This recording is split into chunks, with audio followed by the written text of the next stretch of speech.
Good day, everyone! Welcome back to another episode of Futurized Kitchen.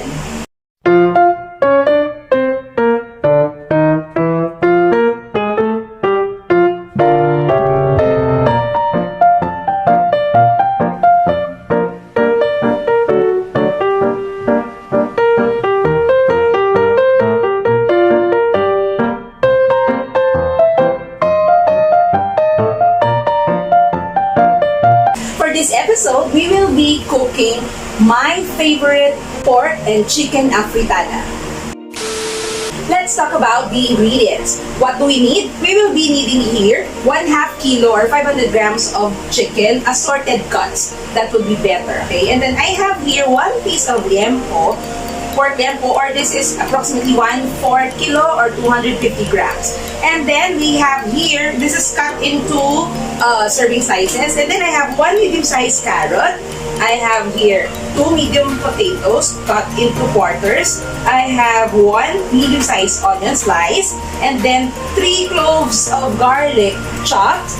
Then 2 bell peppers. It can be red and green if you want, or just red or just green, but red bell peppers cut into julienne strips. And we have 1 cup of tomato sauce. And we have here pickles for marinating later.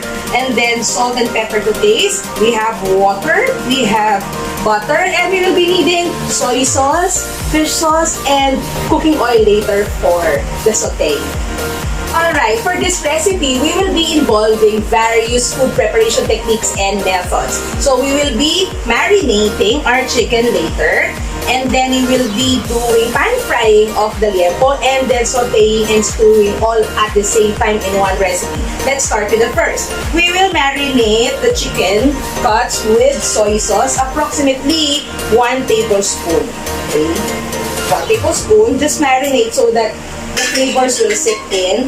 And then, don't forget to add this. This is really a good addition to your afritada. This is pickles relish. 1 teaspoon.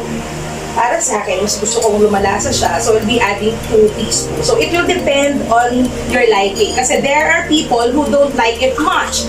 But I'm telling you, the addition of this will really give it a better flavor. And then, we will add here pepper, around 1/2 teaspoon of pepper. And just a small amount of salt, 1/4 teaspoon, because there is already an addition of soy sauce. Okay, so what you will do is to just marinate.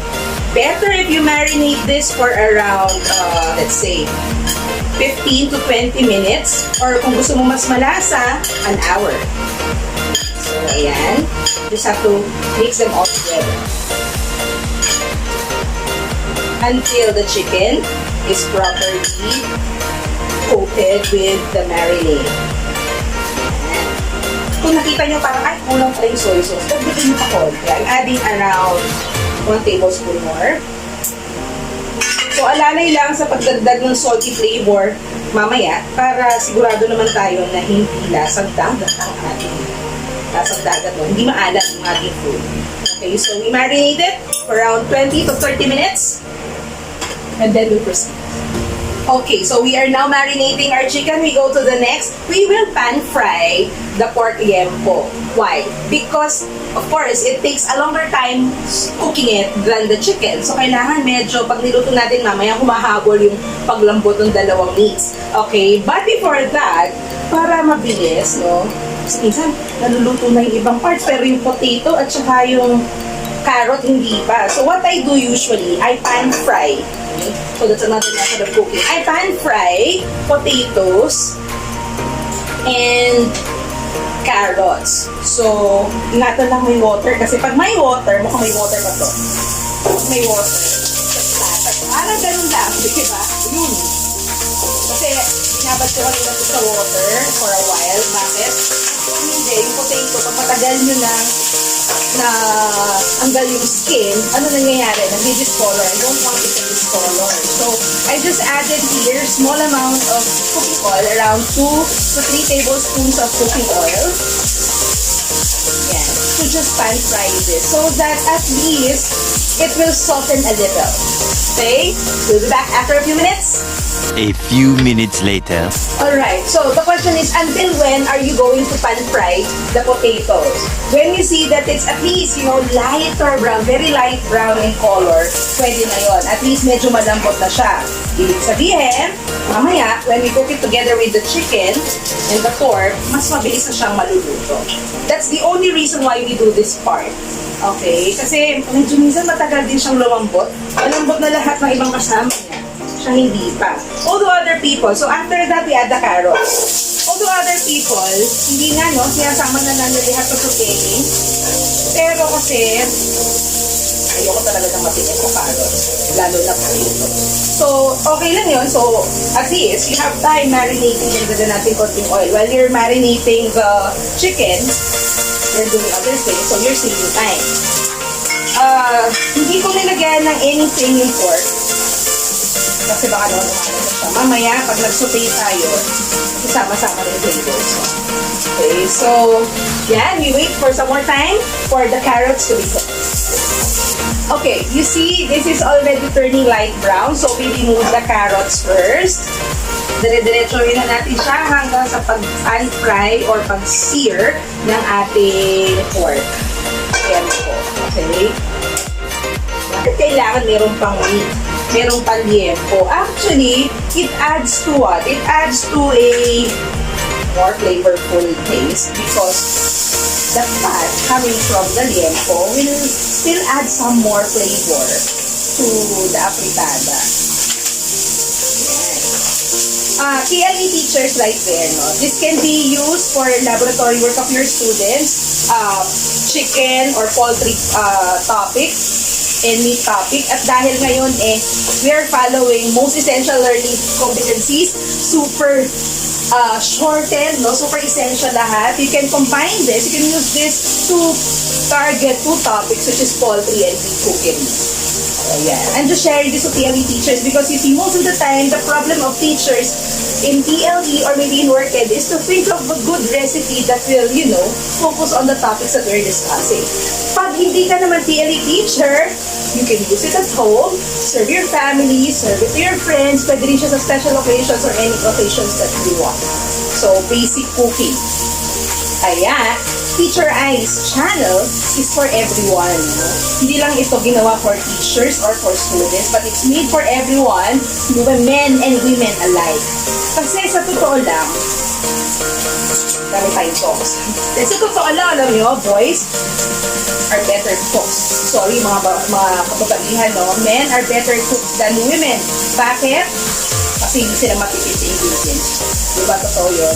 Kapag ka-girls, magaling tayo mag-budget. Pag boys, walang pakialam yan sa ingredients, lagay ng lagay. Kaya aerosol, masarap. Masarap din tayo magluto kasi magaling tayo sa method. So, galingan natin sa method. Okay, so we pan fry until it's half cooked. Do that. Alright, we are back. We go to this. Look at that. Hindi natin siya gagawin toasted, no? The pork. Ang kailangan lang natin, ma-half cook lang siya para mas mabilis siyang maluto later.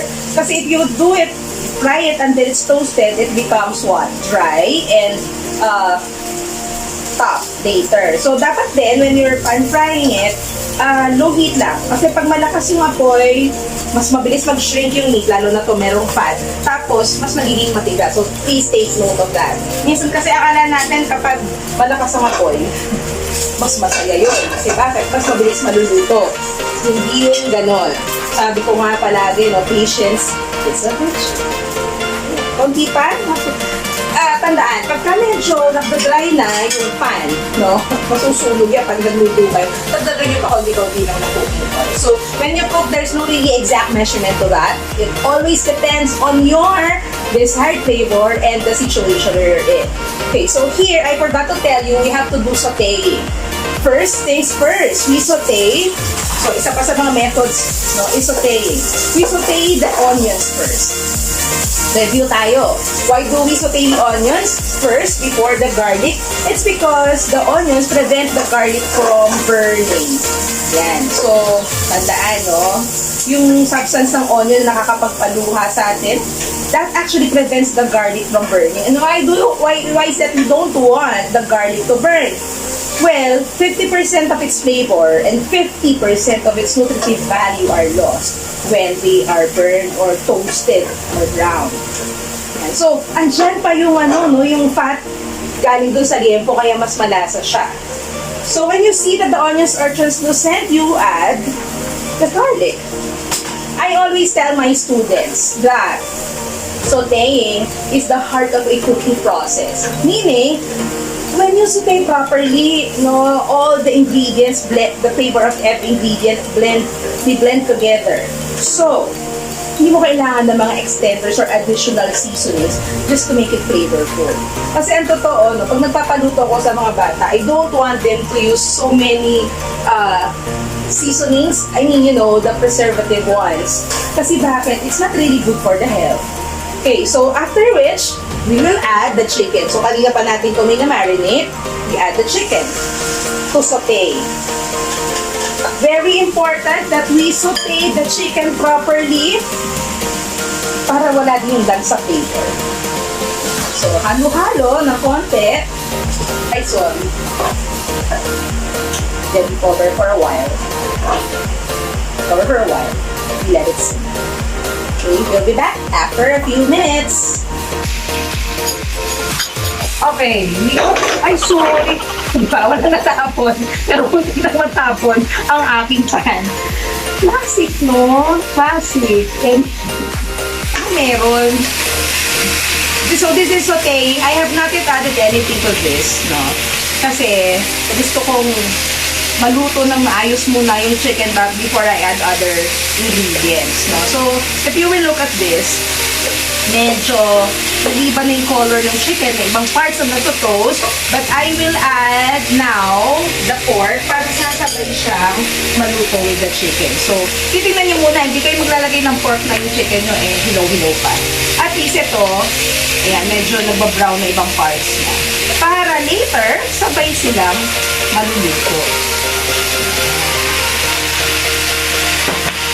So, sauteing process, again, is the heart of cooking process. It's actually cooking in a small amount of fat. But, there are basic ingredients added to that, like salt, pepper, onion, garlic. Pero ito ay hindi ko pa nilalagyan ng fish sauce kasi may soy sauce, saka may salt. So, mamaya na lang, lagyan natin konti. Cover it. Okay, so we will take a look at this. Yan. So, we're sauteing them together. Well, because I'm using non-stick pan, hindi mo makikitang sobrang naninikit, no? Kapag ang ginamit nyo, hindi non-stick pan, at nakita nyo naman na, naninikit na, masusunog na, dagdag na kayo ng konting water. At this time, I will add already small amount of water. Konti lang muna. Kasi tandaan nyo, ang afritada, hindi siya masabaw. It's masos. Diba? So, konti lang. Bakit? Para maluto yung meats na nilagay natin. Tapos lagyan na natin ng konting-konting amount lang ng fish sauce. Konti lang kasi bakit? Meron tayong soy sauce na nilagay dito. Medium heat para makaluto pa naman. And then, around 1 teaspoon. Mabilis magdagdag sa sumobra. Okay, so, yan. Ang pagluluto ay common sense. Pag nakita mo tuyong-tuyo na, kailangan mo lagyan ng tubig. Lagyan mo. Minsan kasi, yung mga bata, hinihintay nila magmukhang fry bago nila lagyan. Susunod na, wala. Anyways, so that's it. And then we cover and we let it simmer. Okay, let's check our meat and our pork and our chicken. Siyempre, how do we know if it's already tender? You have to poke it with a fork. Oh. So, pag medyo na-poke mo na, nakita mo na luto na, nag-change yung color, and then you poke it, it's tender, ibig sabihin, that's ready. Okay? So, ito, hindi pa, yung masarap, talagang malambot. So, dahil yan ay halfway through, we will add already the potatoes. Kasi, the potatoes and the carrots, rather, are still not yet that fully cooked. So, we want to cook it together with that. At syempre, para mas lumasa yung bell peppers, mas gusto ko isama na yung bell pepper. Pero sa dulo niya, nakita mo, miss, teacher ay, hindi ba masyadong malulusaw yung bell pepper? Minsan may ganon. So, mamaya na lang natin siya ilagay para sigurado tayo. Kasi ayoko din naman siyang malusaw. Magulo lang si teacher ay. But anyway, we add some more water, pampalambot lang. And then, we cover it. Let it simmer. Put it at medium temperature. We go back to that. We're back. So, let us check if it's tender. Ayan. Once in a while, you have to check, no? Tapos, add ng water pag kailangan mag-add ng water. Ito, ayan. Okay na siya. Potatoes and carrots. They're fine. Now, we will add the bell peppers. Para naman may agad pa tayong bell pepper. Kasi kapag hindi ko nilagay, oo nga naman, yung baka gusto na siya bago pa maluto. So, ayan. And then, we will add ng bango. Masaya dito kung red and green bell peppers. Mas masaya. So, this is 1 cup of tomato sauce. Original tomato sauce. 1 cup lang, teacher ay, oo naman, bakit naman mas marami? Kasi mag-merge pa yung lasa niyan later. Okay? Actually, pag sobrang dami naman tomato sauce na so, mag-merge pa yan. May mga paraan, kapag kinulang pa rin sa paningin mo, kulang, didagdagan mo pa ng additional tomato sauce, ako naman ang ginagawa, konting ketchup. Para pambasag lang ng asin. Konti lang. Ayoko din kasi na matamis na ulam, sa totoo na. Pero pambasag lang ng asin, pwede yun. So, ayan. So, that now is stewing. Stewing process is cooking in an amount of liquid just enough to cover the ingredients. I want you to look at this one. Okay? So, there are vegetables, there are meats and chicken and poultry and pork, no? This is stewing process of cooking. Tandaan. So, kasi kapag nagluluto, ano ba yung stewing? Ano ba yung ganyan, no? Merong stewed beef. Ano ba yun? So, cooking in an amount of water, not enough to, just enough to cover the ingredients. So, hindi masabaw, but mas madalas, mas sarsa or mas sauce. Now, this is one of those that will add to the flavor. I'll add 1 tablespoon of butter because why not? Because why not? Yun yung mga sagot na masyadong naging popular in the past few months. Because why not? Diba? So, it adds to a better flavor. Pag minsan lang yan, hindi mo kayo palagi. Kasi sabi nila, hindi siya healthy. Hindi pa kayo, pero hindi ko naman kayo sa mga baked products. Hindi ko naman kayo sa mga dairy products. So, minsan-minsan, masarap na ganyan. So, yan. Nagugutom na ako. Mamaya tayo mag-a-add ng konti pang ingredients. We simmer na for around 5 to 10 minutes. A few minutes later. We're back. Let us check. Yan. Ang lang, oh. Gutom na ako, actually.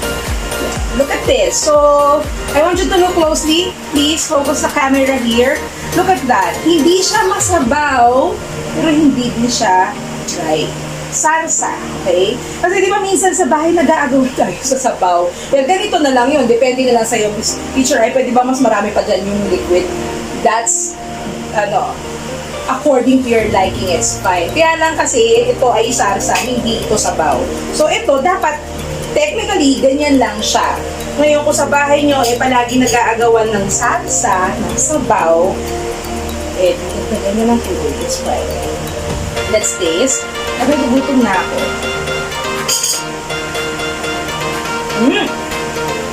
Sakto, pero gusto kong lagyan ng pepper. Masarap. Kaya naman, excited na naman ako. Gano'ng maraming pepper? It depends on your liking.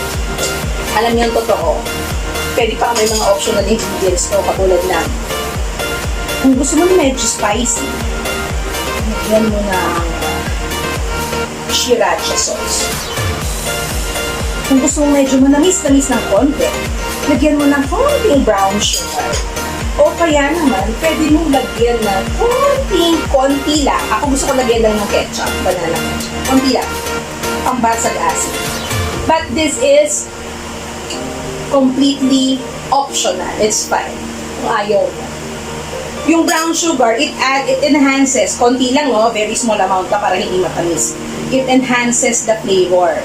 of the food. And parang sa palagay ko, mag-aagawan kami ng konting salsa. Nagpagin natin konti, walang masama. And so, tatandaan nyo, we simmer. Okay, we simmer. When we any ingredient added to the recipe that we're cooking, we simmer. Because there are two reasons why we simmer.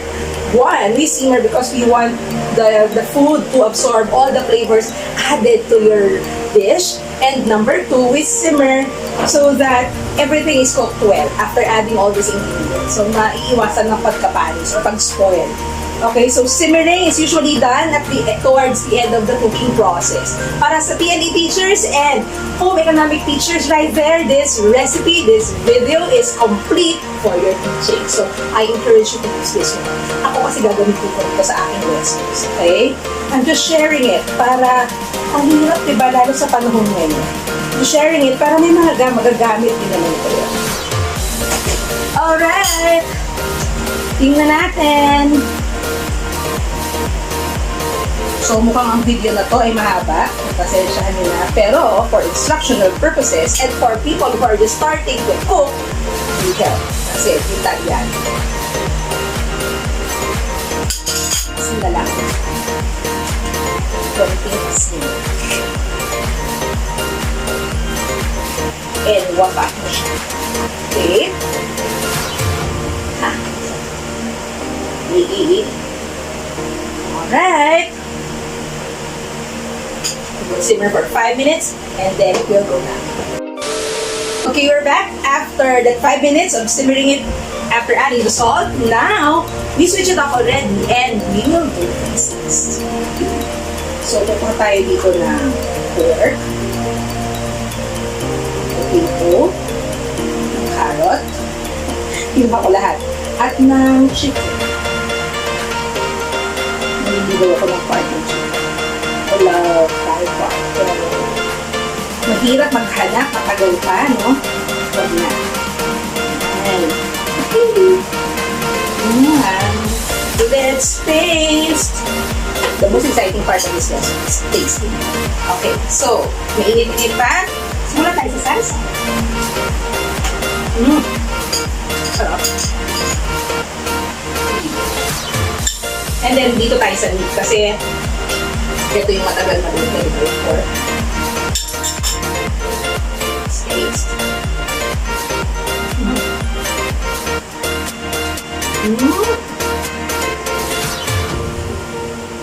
Nasang lasa. Masarap.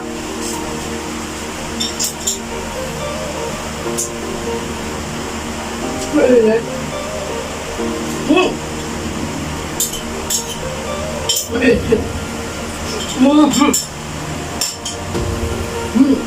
Alright.